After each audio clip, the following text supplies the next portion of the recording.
The motor of your small skiff cuts out, and the silence that rushes in is heavier than it should be. Ahead of you, rising from the dark water of the Venetian Lagoon, is an island the Italian government has tried to sell for decades. And no one will take it. Developers declined, investors walked away. Even families seeking nothing more than vineyard land abandoned the idea after spending a single night here.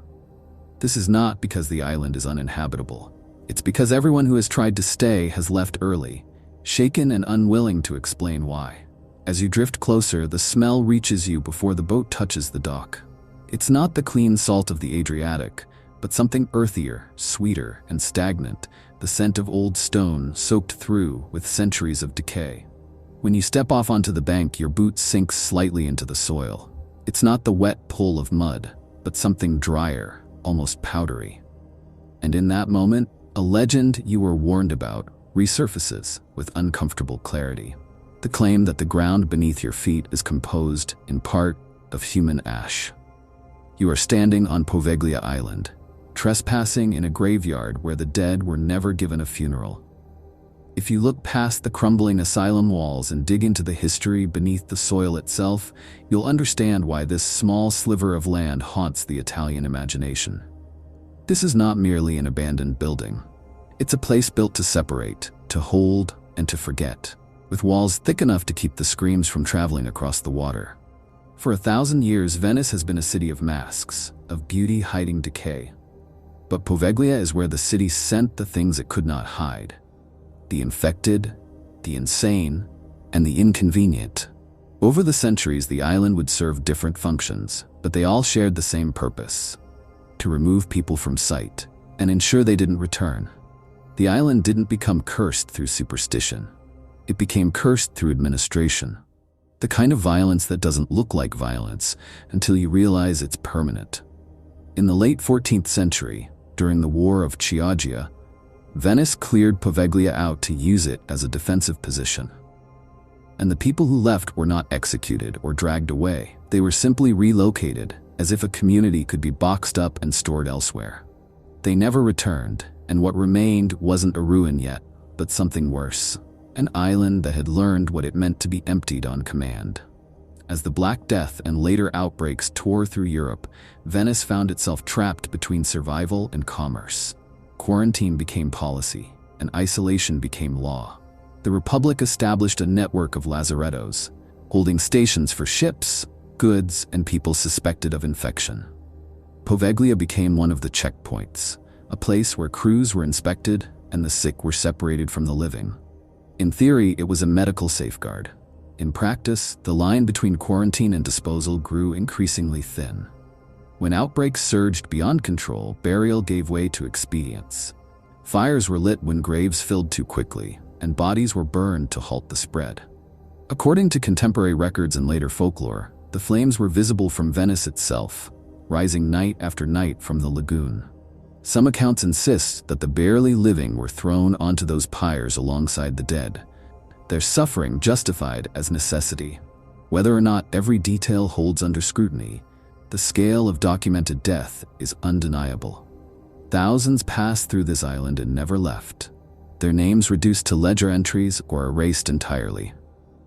This history gives rise to the island's most persistent claim, that the soil itself has been altered by what it absorbed.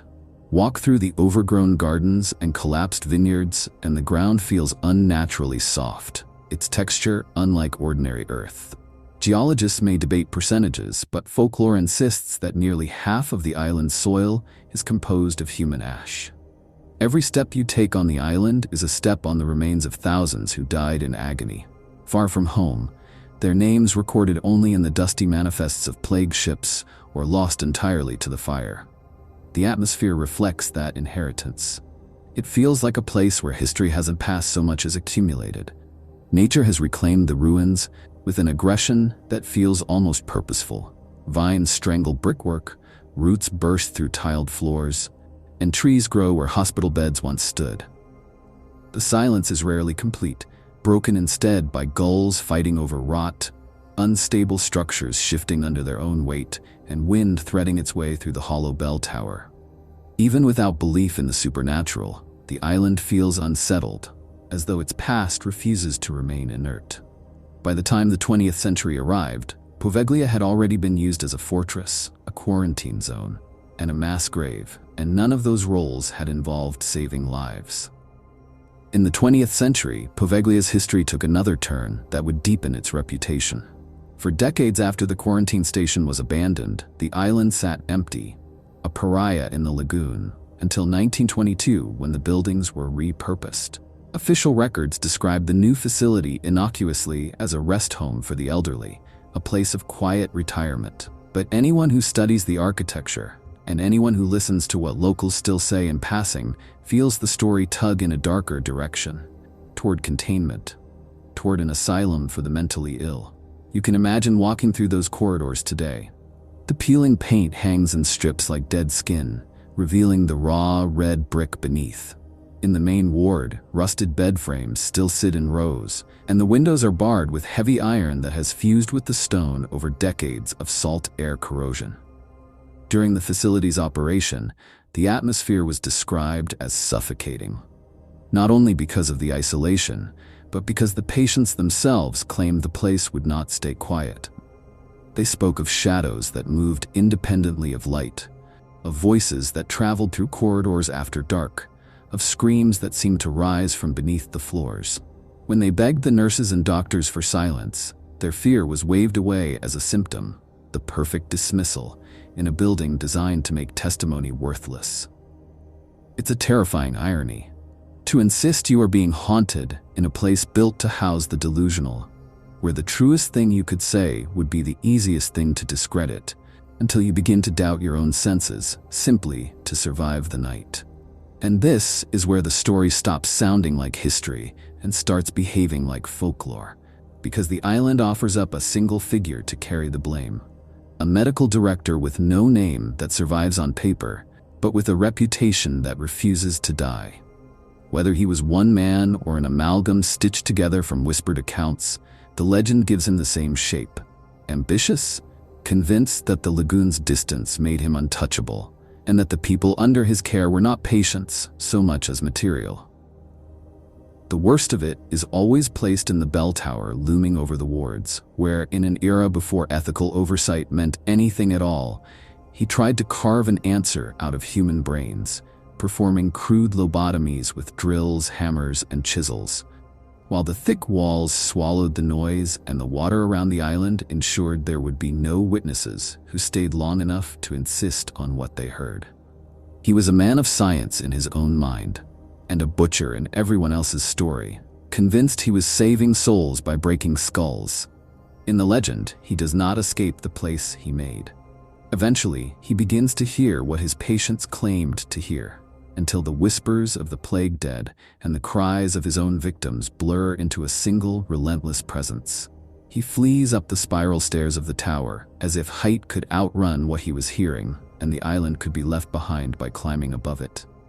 What happens next is told in competing versions. In one, he throws himself from the belfry. In another, he is pushed. But the detail people repeat, because it feels like the island making a choice, is what comes after. A nurse claimed he didn't die instantly, that he survived the fall briefly, only to be smothered by a sudden unnatural mist rising from the soil itself, as though the ground had finally decided to take part. Pull back far enough, and the paperwork turns thin. No tidy surviving logs name a single director. No file remains that lets you point to a signature and say, "Here, this is where the cruelty lived." On paper, the facility remained a geriatric center until 1968. But the building doesn't look like a place designed for peaceful rest either. Not with barred windows, rooms built for confinement, or a tower positioned to swallow sound. And in that gap, between what the records admit and what the architecture implies, the legend gains its strength because madness is the most useful label in the world when you don't want to listen to someone. The abandonment, at least, is easy to read. When the facility closed, it wasn't a gentle winding down so much as a shut door. Equipment left behind, traces of work interrupted, scattered remnants that suggest not an ending, but a decision. And then the island was simply turned off, leaving the structures to rot in place. For a brief period, the island passed into private hands, bought by an owner who intended to turn it into a holiday retreat. The kind of renovation plan that treats history as an inconvenience and silence as a selling point. He didn't last. The story most often repeated is simple. He spent a single night on Poveglia to assess what he'd purchased, and by morning he was gone, refusing to explain what he'd seen, abandoning the project as if the island had corrected him. Another account, told with the same uneasy certainty, claims a family tried to buy it purely for the vineyards, only to leave in a hurry after their daughter suffered a sudden and violent injury to her face. An accident they insisted felt less like misfortune and more like a shove from something they couldn't see. One detail anchors these modern claims more than any other: the bell. The campanile is the structure you notice first from the water, a vertical punctuation mark against the flat lagoon, and for centuries its bell governed the island's time, signaled ships, and eventually tolled for the dead. When the hospital closed and the island was abandoned, the bronze bell was removed, partly to prevent theft, partly to silence the place, as though taking away the instrument could erase the music. And yet, people who loiter near the shoreline at night, fishermen and thrill-seekers who have no reason to agree with one another, still describe the same sound. Not wind whistling through the masonry, nor gulls echoing through a hollow tower, but a slow, heavy toll. The unmistakable impact of iron on bronze, a bell ringing where no bell should be. That phantom sound sits neatly between history and psychology, because it doesn't ask you to believe in a conscious ghost, only in the way certain places prime the mind. Whether it's acoustics, suggestion, or something that doesn't care what you call it, the effect is the same. The island refuses to stay silent, and every attempt to seal it off becomes, ironically, another reason people keep talking about it. The government has tried, more than once, to auction leases and court investors, hoping to turn the crumbling complex into something profitable, even floating the idea of a luxury hotel. The juxtaposition is grotesque. Sipping Prosecco in a lobby built over ash, sleeping in rooms that were designed for containment, and selling the view of Venice as if proximity could disinfect what happened here. Plans stall, bidders disappear, public outrage flares, and the island slips back into limbo. Meanwhile, locals have tried to reclaim it through an association called Poveglia per Tutti, arguing for a public park, a place of memory rather than a commodity. But for now, the gates remain closed, and the lagoon keeps its distance like a boundary line no one ever really lifted. The distance to Venice is visible, almost mocking. The city's lights shimmer across the water, close enough to feel reachable, yet impossibly far. It's so close you could swim to it. But the gap feels infinite. You are in a dead zone, a pocket of reality where the normal rules of the world don't apply. When you stand on the shore of Poveglia, looking back at the glittering city, you understand why the fishermen give this place a wide berth. They say the nets they cast near the island sometimes come up full of charred bones, polished smooth by the tide. As the sun begins to dip below the horizon, casting long, skeletal shadows through the empty windows of the hospital, the urge to leave becomes physical. It's a primal instinct, a biological alarm ringing in your brain. You step back onto your boat and push away from the rotting dock, and the sense of relief is palpable, like surfacing for air. You pull the starter cord and the engine roars to life, breaking the quiet. As you speed away, you look back at the octagonal tower and the facade of the asylum, now swallowed by the night. The island doesn't look peaceful. It looks patient. It sits in the dark water, holding its breath, guarding the ashes of the thousands who were sent there to die, and who, in the stories told about this place, are still waiting for permission to leave. You look down at the floor of the boat. There's dirt on your shoes, gray, powdery dust from the path. You scuff your boot against the deck, trying to clean it off, watching the gray flakes dissolve into the dark water. And the thought lingers, cold and unshakable. You are leaving Poveglia, but a small piece of Poveglia is coming with you.